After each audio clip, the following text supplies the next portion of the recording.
Hi,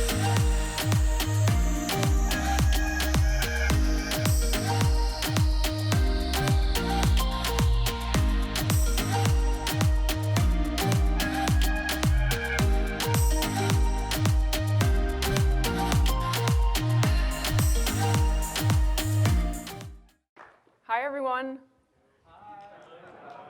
Thanks for coming to my talk. I know that after lunch slot can be a little exhausting, but I promise that this will be fun and interesting. I'm Eileen Uchitelle. You can find me anywhere online at the handle Eileen Codes, so that's Twitter, GitHub. I have a blog that I haven't written in 2 years, but it exists. And if I am going to write something, it'll be on there.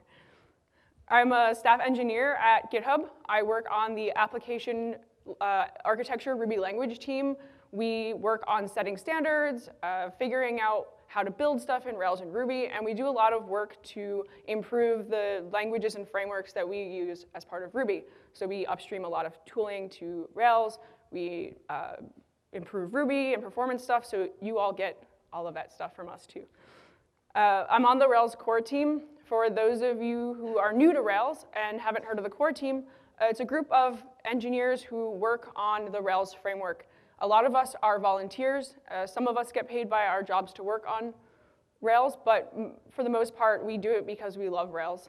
The core team is responsible for figuring out what the future of the framework is going to be, what features are going to go in the next release, when we're going to release a release, and all of that good stuff. So each year, I reflect back on what I've learned, the work that I've been doing, and what I'd like to share with you all at conferences this year. So when I started writing the abstract for this talk, I originally thought that I wanted to talk about the intimate details of upgrading Rails at GitHub. I had spent 1.5 years upgrading GitHub from Rails 3.2 to 5.2, and I certainly could talk about it for many hours, maybe even days, until you were all bored. As I started to explore the themes around upgrading, I realized that there was a deeper story that I wanted to explore. I started pondering the following questions. How did we end up so far behind Rails Master in the first place? What past decisions caused our upgrade to be more difficult? What drove us to even upgrade when we were so far behind? And what does the future look like now that we're on Rails Master? So the story that I want to tell you is the story of the past, present, and future of Rails at GitHub. We've been using Rails at GitHub since day one, and at times Rails and GitHub have had our differences. Many years ago, we forked Rails and practically wrote our own version. We fought against the framework, we deviated from the framework, and we even wondered if Rails was right for us at all. But at the end of the day, Rails is successful because of GitHub, and GitHub is successful because of Rails. Our upgrade didn't just make for a good blog post for Hacker News to criticize. The Rails upgrade made it possible for us to use and invest in Rails for the long haul. We can change and influence the framework for our needs while also benefiting the broader Rails community and open source ecosystem. This story is part historical. We'll look back at the beginning and how GitHub ended up maintaining a custom fork of Rails 2. It's also part technical, exploring what compelled us to upgrade, our process, and why it was so difficult.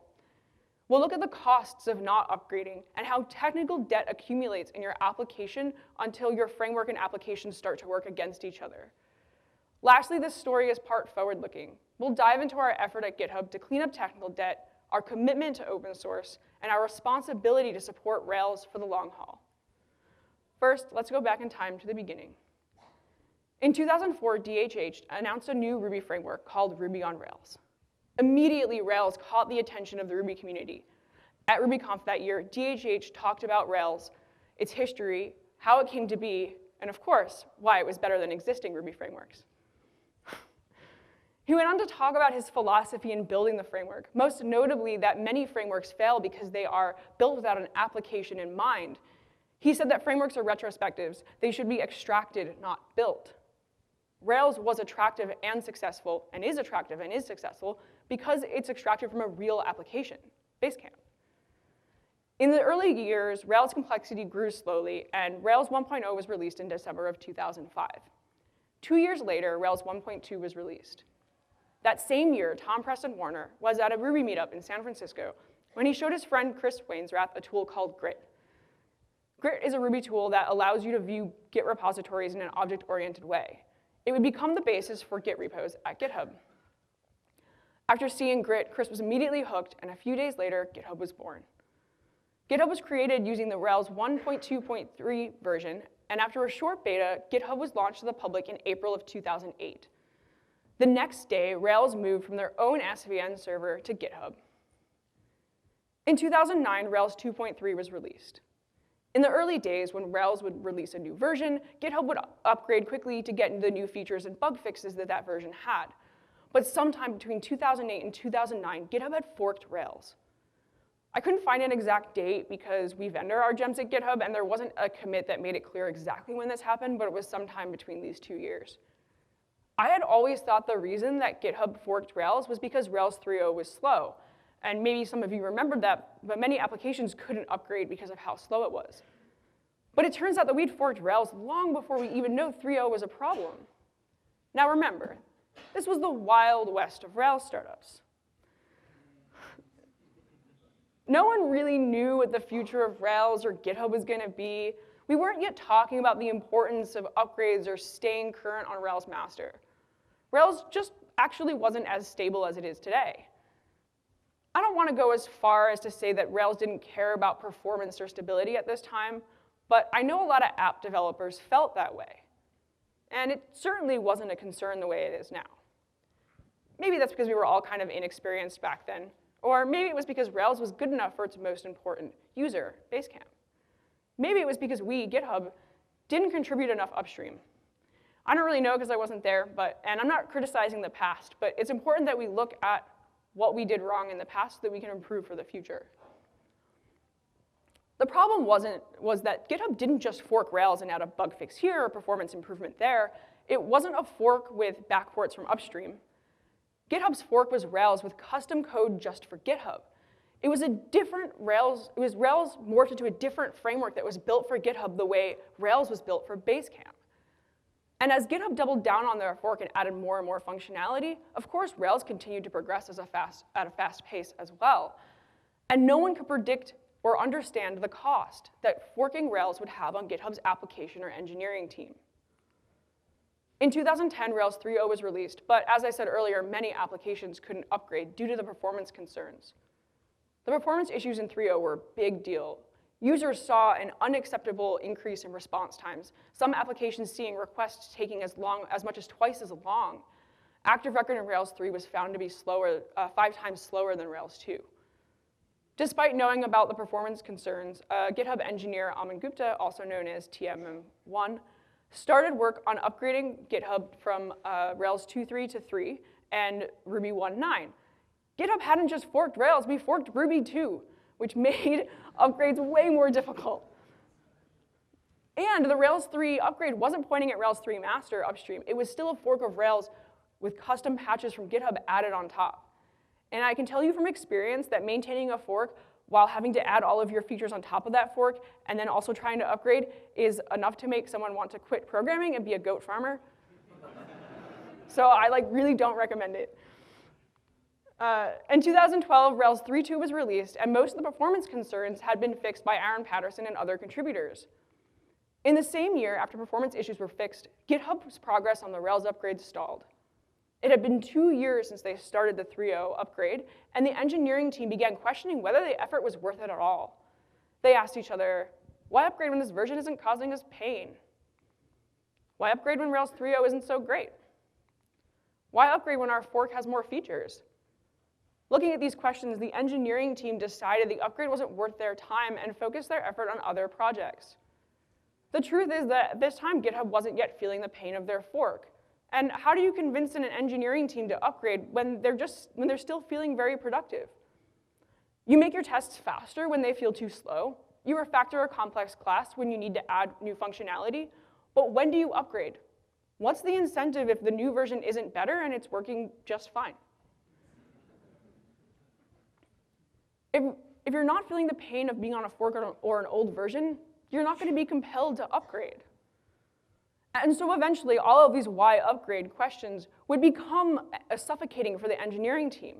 It became harder and harder to find where the framework ended, and the application began as GitHub engineers started to fight against the fork and the application. Security backports were a nightmare. Each time Rails announced a new vulnerability, GitHub was forced to manually patch it. Hiring was becoming increasingly difficult. Nobody wanted to work on a Rails 2.3 application that doesn't even resemble Rails 2. It's harder to get up to speed. You can't Google search anything. Dependencies were brittle and unsupported as gem authors focused on new Rails versions. Development was slow and painful. Working with an application that's tied so heavily to a custom fork can make adding features or doing refactorings increasingly difficult. We realized that we needed to upgrade and get off a fork, or that fork was going to suffocate the application. So in 2014, a team of 4 full-time engineers and a few volunteers banded together, wrote an upgrade plan, and got to work. It took the team 6 months of full-time coordinated effort to upgrade to Rails 3.0 and deploy it to production, and a few months later, they deployed Rails 3.2 to production as well. It's important to remember here that 3.0 and 3.2 are still a fork with GitHub custom patches added in. By this time, the Rails 3 series was only receiving severe security patches, so even though the upgrade was a success, the code base and fork were still very far behind.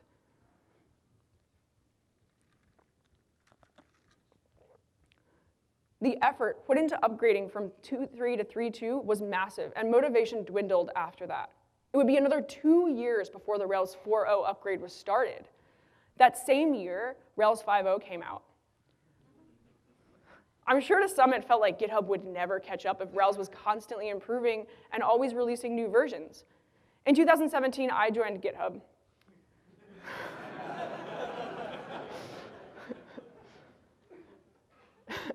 At this point, the Rails 4.0 upgrade was not in a good place. There was no dedicated team working on it. The upgrade had fallen by the wayside. And so on my first day, I asked Hubot, hey, run the Rails 4 test. I want to see how bad it is. And so we do it, and Hubot says, hey, there's more than 4,000 errors going on here. Luckily, Hubot can't count. It's more like 2,000. So that's really easy, right? Nothing. After the 3.0 upgrade, GitHub engineers had added some tooling that made Rails upgrades easier. We had a system that allows us to dual boot the application in multiple Rails versions. If you've seen Shopify's talks on this, we use a similar system to them, but it's different. This meant that we didn't need to maintain long-running branches. By adding the ability to dual boot the application, we can focus just on test failures instead of working with merge conflicts.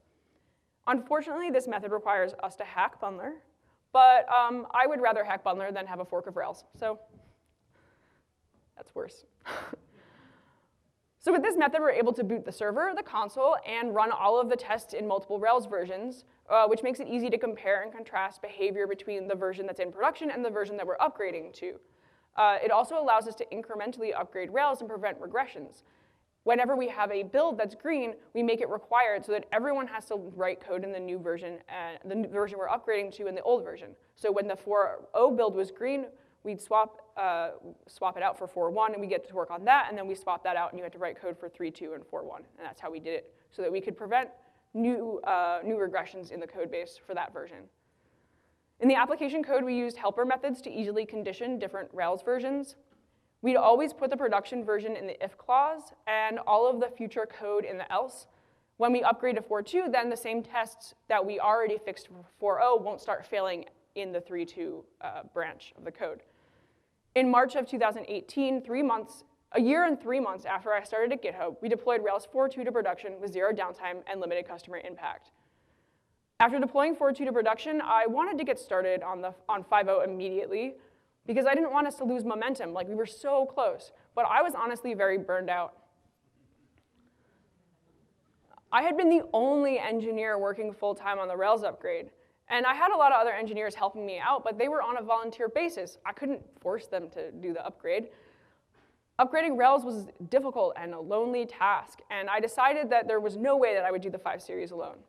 So for the Rails 5 upgrade, we had a team of 4 full-time engineers, and by this time I'd learned what processes worked and what ones didn't. So I used GitHub projects and a tool that our CI has to create unique issues for every single unique failure so that we could track progress and prevent duplicated work. This also meant that any of those volunteers could easily just pop in, grab an issue, fix it, and then move on without having to ask me what to work on.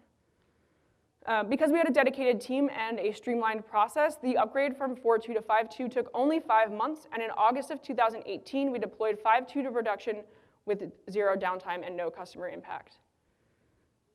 We had learned a lot. Oh, yes, you can clap.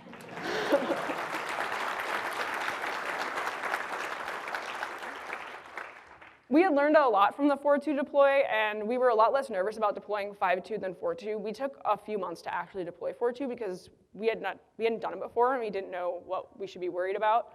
But once we were on 5.2, we just kind of pushed it out. This was a huge milestone. It was the first time in 10 years that GitHub wasn't on a fork of Rails. It was the first time in 10 years that GitHub was on the most recent version of Rails. That's 10 years of cumulative technical debt, 10 years of fighting our fork in our application. We had finally started to pay that debt off. By upgrading, we didn't eliminate technical debt, but we created breathing room that the application hadn't had in a decade. I hope that learning about our upgrade hasn't scared you into not doing your own. The point of this talk isn't to tell horror stories. It's to show you that there's a cost to not upgrading, and that cost is cumulative. After hearing about the Rails upgrade at GitHub, I have had a lot of engineers come up to me and ask me how they can convince their leadership team to prioritize an upgrade along with the feature development. They don't have the resources, or it's not in their roadmap. It's not a priority for the company, or they think it's just going to be too expensive. It's true that upgrading is expensive and time-consuming, and I'm not going to lie to you and tell you otherwise. It's easier to say, this upgrade will need X number of engineers at Y number of dollars an hour for Z number of hours. You can measure this cost and decide whether this is too expensive or not. But at the end of the day, it doesn't matter how expensive the dollar amount of upgrading your application will be, because the cost of not upgrading is immeasurable. Not upgrading your application will eventually cost more money than any upgrade because of the way the debt accumulates in your application. When you don't upgrade Rails, you have to become a security expert. The Rails core team only supports patching security vulnerabilities in the major current version and the major version before that. So currently, we only support master 5.2, 5.1, 5.0, and 4.2. But when 6.0 comes out, 4.2 is gone. Like, we're not going to support it anymore. And I know a lot of you in this room are on 4.2 because I've met a lot of people who are on 4.2, so I assume that you are all on 4.2. If you're using that version, then your team ends up being responsible for understanding and patching the security vulnerabilities yourself. It's very hard to get this right, because we on the Rails team aren't going to outright reveal how to exploit the vulnerability so that we can protect users of Rails who haven't upgraded yet. Not upgrading requires you and your team to be responsible for patching security vulnerabilities. When you don't upgrade Rails, you lose out on great talent. Bootcamp grads, college grads, all kinds of new engineers that are coming into Rails are not learning Rails 2.3, and they're certainly not learning your weird custom fork. Those engineers not only don't want to work on an old version, they just don't have the knowledge to understand how it worked. Engineers will turn down the opportunity to work for you if you're on an old version because that version doesn't let them contribute upstream, it's no longer Googleable, and it's 10 years old. When you don't upgrade, some of the gems that you rely on will get abandoned and deprecated, so you'll either have to live with bugs or fork yet another dependency. And don't get me wrong, the answer to this problem is not to roll your own. New gems may not support old versions of Rails, so you won't even be able to use those if you're on an old unsupported version. This makes development so much harder. Every choice in dependency becomes more and more difficult because you're so far behind. Maintaining old gems on top of your old framework gets tedious very quickly. And when you don't upgrade Rails, you end up building more and more infrastructure on top of your fragile application. I've seen this firsthand at GitHub. We have tons of infrastructure code in our app, multiple databases, CI tooling, our own job queue, and probably things that I have yet to find. Ideally, your application would consist only of code that makes up your product. GitHub's value is not in that we have code to make multiple databases run. Our value is in our community, our issues, our repos. Multiple databases allows us to keep our application up and running, but it is not why people buy our product. This infrastructure code makes development more painful because of how tightly it couples our application to Rails internals. Minor changes can easily turn into major refactorings or abandoned projects. But the biggest cost of not upgrading Rails is that someday, someone at your company will decide that using Rails was a mistake, and that it's time to carve your application up into microservices.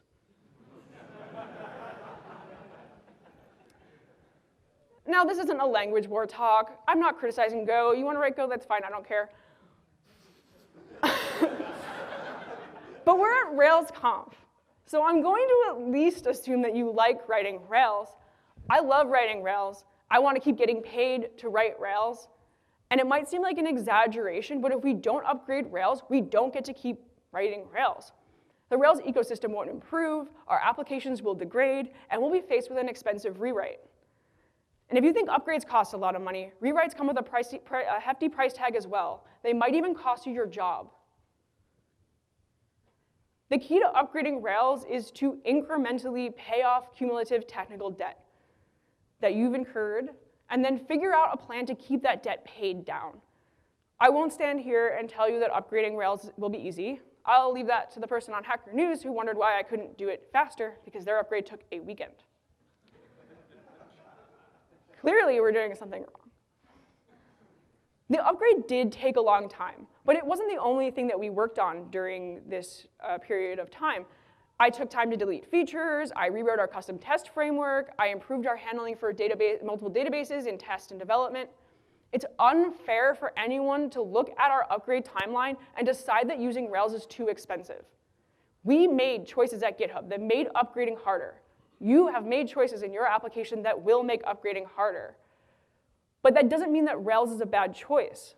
Technical debt is real, and you and your team need to make decisions about what technical debt is acceptable and what needs to be cleaned up. At GitHub, we've decided that being behind Rails master is no longer technical debt that we're willing to put up with. You can slowly work on technical debt and upgrade Rails to get your application in a better place. There are a few things that you should consider when upgrading and mistakes that you want to avoid so you don't end up doing a 7-year upgrade like we did at GitHub. The first most important step is to build out a team. Upgrades are really difficult, and it helps to have a team that can support each other, bounce ideas off of, and make sure the motivation stays up. If you have a one-person upgrade team and that person leaves the company, the upgrade is going to stop or at least be severely stalled. Make sure to create redundancy and support for such a difficult and lonely task. If you have a small team and you really need to upgrade, consider hiring a contracting firm like Testable to help you get out of the weeds. It will be expensive, but cheaper than not upgrading. They also can help you institute best practices so that you don't end up so far behind Rails master in the future. You can also make Rails upgrades easier by taking the time to plan your upgrade. Your team should ask, do we want to upgrade incrementally from 3.2 to 4.0 to 4.1, or do you want to just rip the Band-Aid off and go straight to 5.2? You may want to use incremental upgrades because then you can see deprecation warnings, or you may just want to say, our tests are awesome and we can just do it. Our upgrade at GitHub, I knew it was going to be long enough that it made sense to work incrementally so that we could stay motivated. If we had tried to go straight to 5.2 and it had taken more than a year, it was going to be kind of difficult to convince leadership that we should keep doing it. It's kind of like, oh, look, we did it. And then we did it again and again and again. So they were all happy about that.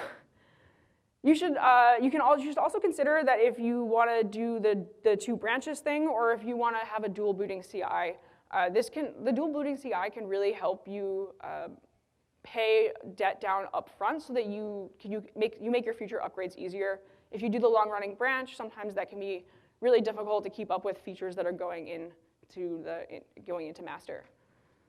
You can also make your upgrades easier by fixing deprecation warnings early. Instead of ignoring them to take care of for the next version, consider fixing them as soon as you see them. Some deprecations are related to major changes, and they'll actually block your upgrade until you fix them. If you have ever worked with the alias method chain deprecation, your app basically just can't boot if you have that deprecation warning.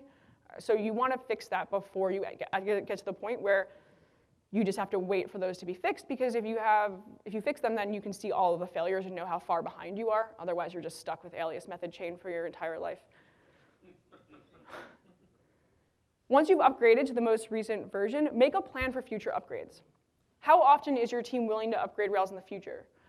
Are you interested in testing new releases of Rails in the beta or release candidate phase? This can help make upgrades smoother for everyone else because you can tell us on the Rails team what was hard, and we can fix it before we release that version. If you can't run Rails master in production, can you invest in a dual booting CI so that you can test Rails 5.2 and Rails 6 simultaneously?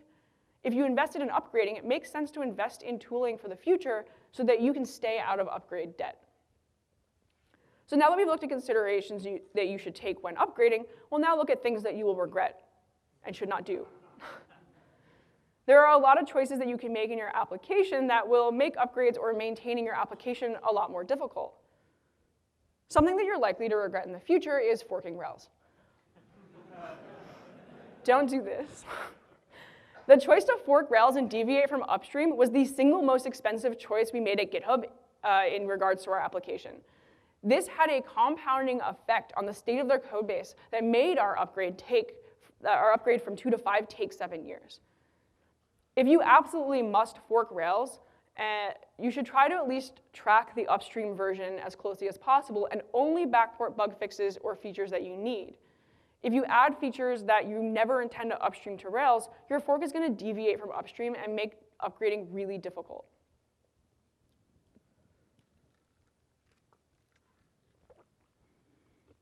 You also may regret falling behind on security upgrades until the point where Rails no longer supports your version.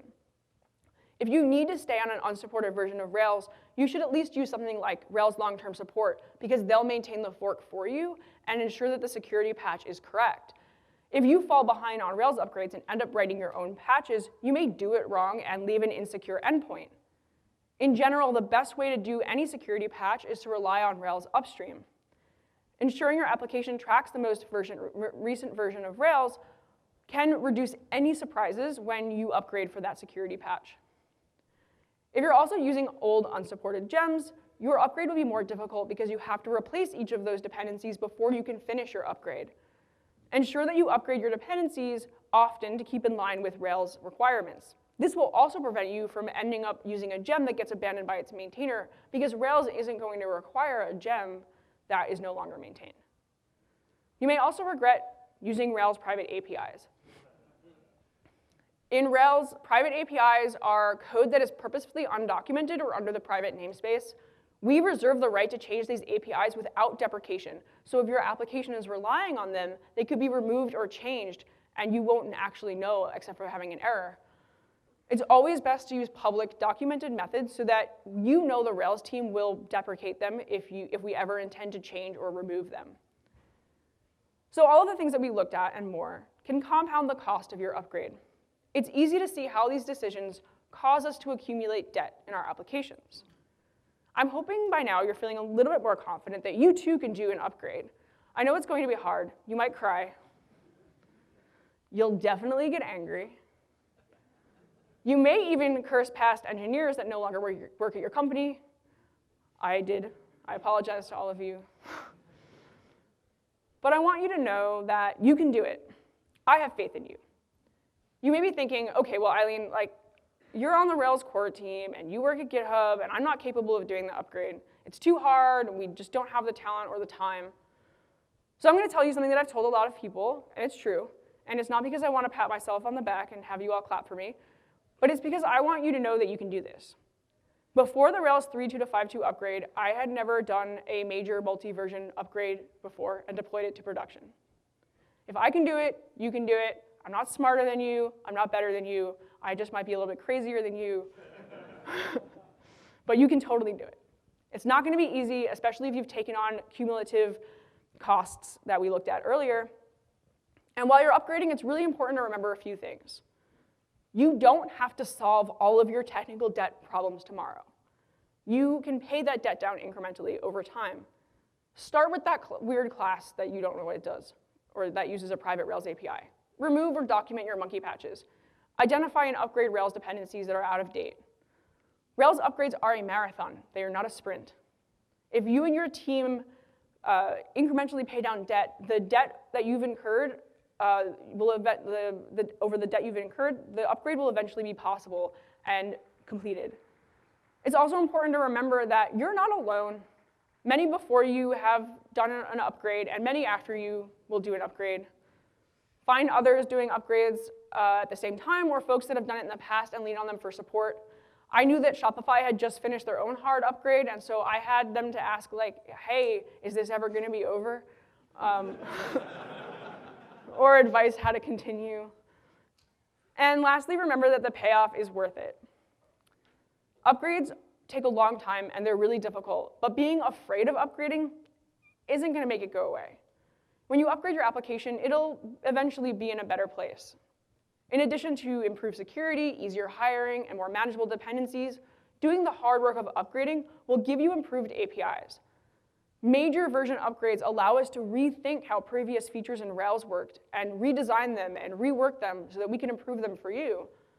An example of an improved API in Rails 6 is the handling for multiple databases.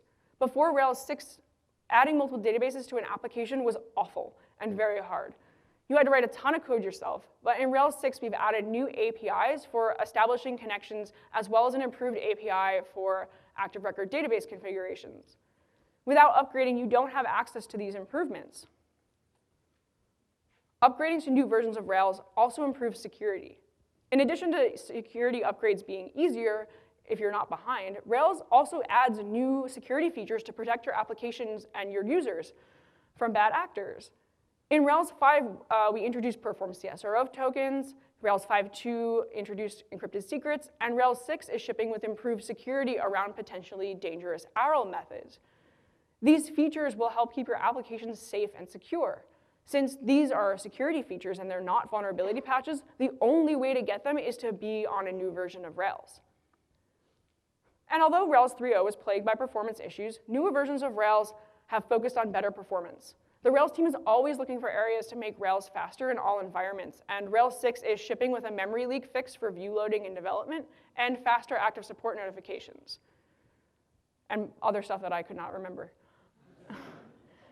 Upgrading Rails also gives you access to new libraries. Rails 6 is shipping with new parts of the framework like action text, active action mailbox, one of the mailboxes, and Zeitwork.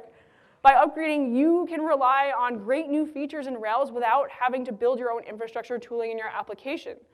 In an ideal world, your application would contain only code that pertains to your product. If your product isn't about sending mail, you shouldn't have to write code that sends mail. The framework should just do that for you. Upgrading Rails helps you keep that line where your application ends and your framework begins crystal clear. And lastly, upgrading your application gives you a chance to contribute upstream. It's really difficult to fix bugs, add features, and influence the future of Rails from an old version. It's not a requirement to contribute if you're on Rails Master, but it definitely helps open doors that are otherwise closed. As DHH said in 2004, and many times since, frameworks are extracted. We build Rails from our existing needs, but if those needs are set back in Rails 2.3, it's hard to make a case for extraction that our application requires. All of these are good reasons to upgrade, but this is the one that kept me going. This is the reason that I spent 1.5 years on the Rails upgrade. It was so that GitHub could influence the future of Rails.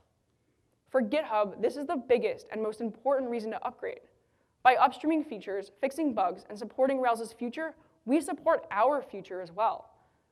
When I look back at when I started the 3.2 to 5.2 upgrade, the thought of being on a modern version of Rails and actively contributing upstream felt like an unachievable fairy tale. We were so far behind that often I wasn't sure that we could finish it, at least not while maintaining the majority of my sanity, although that's still questionable. But now, regularly contributing to Rails and supporting the future of Rails is GitHub's present and future state. Since upgrading Rails, GitHub engineers have sent over 75 pull requests to Rails 6 that improve performance, fix bugs, and add major functionality to Rails. Before we upgraded, we were often forced to monkey patch or work around bugs in overly complex ways. Using Rails 5.2 has allowed us to not just contribute upstream, but to make choices that improve our application instead of hinder it. And all of you here benefit from those changes as well. In addition to bug fixes and performance improvements, we've extracted major functionality from GitHub. We don't have time for technical details, but we've extracted our handling from multiple databases in Rails 6. We've used our knowledge and expertise on database handling to create an easy-to-use, robust new API for defining, establishing, and switching connections between databases in your application. We did this extraction not just because it benefits Rails, but because it allows us to reduce complexity in our own application. Our goal is to never fall behind ever again. We're investing in our application in Rails by doing continuous upgrades. Every single week, we bump our Rails gem and run all of our tests against the new version. That lets us find regressions in Rails quickly and fix them before we release that version. It also lets us test all of GitHub's code in Rails 5.2 and 6.0 simultaneously. Since we did the hard work of upgrading these major versions, this new process means that we won't fall behind again, because our upgrades are easy and we're doing them as Rails changes instead of many years later. Because of this, we're confident that Rails 6 is performant, stable, and resilient. Continuous upgrades and our contributions to Rails are evidence that for the first time in GitHub's history, we're not just using Rails or simply building a Rails application. For the first time in GitHub's history, we're pioneering the future of Rails. We're extracting code from GitHub, building new features into Rails that will help you scale your application, and giving back to open source to support Rails for the long haul. It makes good sense for us to do this. Not only do we give back to the community, but it helps us keep our application focused on our product. We can reduce complexity and improve resilience, all while contributing to the future of Rails. At GitHub, we not only need to do this for our own application and our own needs, but we have a responsibility to support Rails. We owe part of our success to the Rails framework, and we have the influence, expertise, and application to help push Rails forward. Upgrading Rails was a huge investment. It wasn't cheap, but it was so worth it. Upgrading Rails opens up a ton of possibilities for the future, and we have a bright path ahead of us. We're building features faster, we're more confident our code base is stable, we're improving the scalability of Rails, and we're giving back to the open source community. At a minimum, by upgrading, we went from being crushed by our application, Rails, and the decisions that we'd made, to building up our application, to building up Rails, to building up our community. Upgrading Rails gave us the freedom and flexibility that we didn't have before. It empowers our engineers to build more and build better. In 2007, GitHub was born, and 11 years later, we're finally tracking master. It took 7 years from the day the 3.0 upgrade was started to the day the 5.2 upgrade was complete. The future is bright, and I can't wait to see what the next 10 years allows us to extract from GitHub, build in Rails, and how our community thrives. At GitHub, we'll continue to invest in the future of Rails and our community because we have to, because we need to, and because we want to. We'll continue to invest in the future because GitHub and Rails are in it together for the long haul. And I hope you are too. Thank you.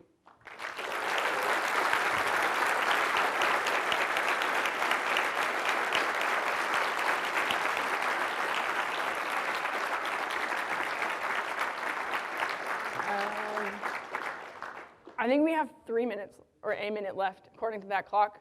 So I could take probably 1 or 2 questions. The question was, how has the engineering culture changed now that we're tracking master with waiting for pull requests into Rails and stuff? So first, we have more privilege than the average company because we have 2 people from the Rails core team working on our team. So, and no one is going to fork Rails without coming through us first, because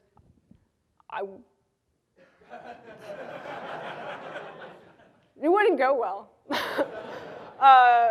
But you know, I think that most of what it's done is it's given folks an opportunity to contribute upstream that they didn't have before, and it's changed our culture in that everyone is like, oh my god, I can contribute to Rails now, because before it was like, I guess I can backport some weird stuff to this fork, and it doesn't feel as good. And so I think that having the access to do it, even if someone doesn't have the time, I've seen engineers make time for it because they're excited about it, and our team is totally 100% there to help them do that. So if any of the other GitHubbers in here aren't aware of that, we'll help you contribute upstream to Rails. That's part of our job, and we push really hard for that because it benefits us, and it benefits GitHub, and it benefits Rails. So It's a win-win-win situation. I think I have to be done.